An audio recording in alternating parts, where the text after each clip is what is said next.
आज भौवनाका जाँदै गरेको क्रममा यो सुनसारी झरना यहाँनिर पर्दो रहेछ। हामी आएको यताबाट आयौँ, अब यसरी माथि जान्छौँ। जानुभन्दा पहिले एकछिन यसो सर भौवनाकालाई के यो सुनसारी झरना कि समथिङ के झरना भन्नुभयो, त्यहाँ जाँदैछौँ। बाटो यही हो, रमाइलो छ। हाम्रो यात्रा निरन्तर जारी छ।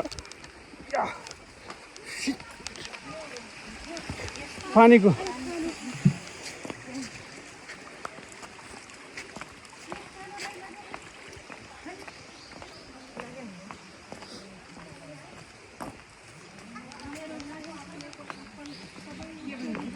हामीसँग राप्ती गाउँपालिकाको उपप्रमुख पनि हुनुहुन्छ। हामीसँग एकजना अमेरिका बहिनी हुनुहुन्छ।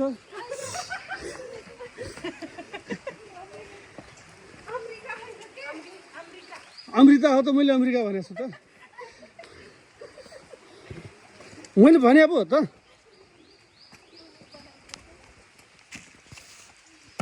हामी सुनसारी झरना कि के रे, सुनसारी अवलोकन गर्न जाँदैछौँ।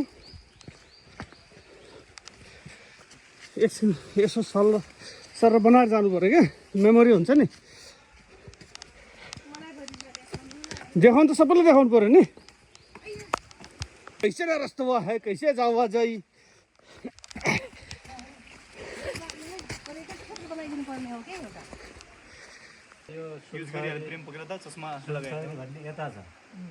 माथि यो सबै चाहिँ सुनपत्री गाउँको चाहिँ वन हो। यो सुनपत्री गाउँको वन हो। वन सुनपत्री खोलाको कि सुनपत्री नाकाको? सुनपत्री खोला। ए नाका त अब कति छ कति, सुनपत्री नाका अझ टाढा छ। त्यो सुनपत्री खोलाको 15वटा नाका लगभग सबै यताउता जोड्ने नि 35वटा छ। 7 नम्बर पर्सनली छवि हुनपर्छ, चिनेको हुनपर्छ। प्रचार गरेर थकाउनु गएर त्यो हुने साध्यै छैन। वही आई यहाँ यहाँ आओ, यहाँ से आओ। चाहे मैंने पानी न दाब्यो, पानी में न पैर धर्यो।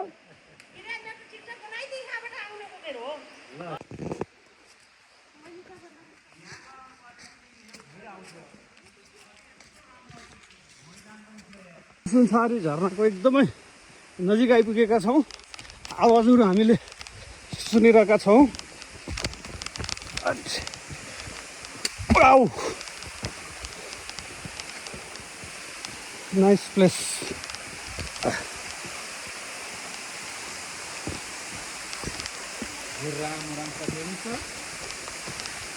कहाँबाट पानी आउँछ सर? माथि गराएर तल ल्याउनु पर्छ। यो पहिले खसेको ठाउँ मात्रै। यो माथि जान पाइन्न कतैबाट, त्यहाँ माथि अरू बाटो कि अर्को बाटो। सुनसारी झरना कति हो? राजपुर गाउँपालिका वार्ड नम्बर 7, सुनपत्री खोलाको सुनसारी झरना। आज जो जान पाइने अर्को बाटो छैन कुनै, अवलोकन गर्ने अवसरहरू मिलेको छ। यहाँ छैन। उतै तल यो वास्तवमा बनाएको हो कि आफै आएको? आफै हो, कसले बनाउने।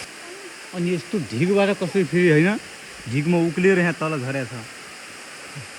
कि माथि फेरि सम्मै छ? माथि त अग्लो ठाउँ होला नि त, यसरी आउँछ नि। हामी सुनसारी झरनामा राजपुर गाउँपालिका हाम्रो भाइहरू पनि आउनु भएको छ। हाम्रो वडासँगै छौँ। होइन, मैले सबै ल्याएको छु। यति भएपछि मेरो मिसन कम्प्लिट भयो।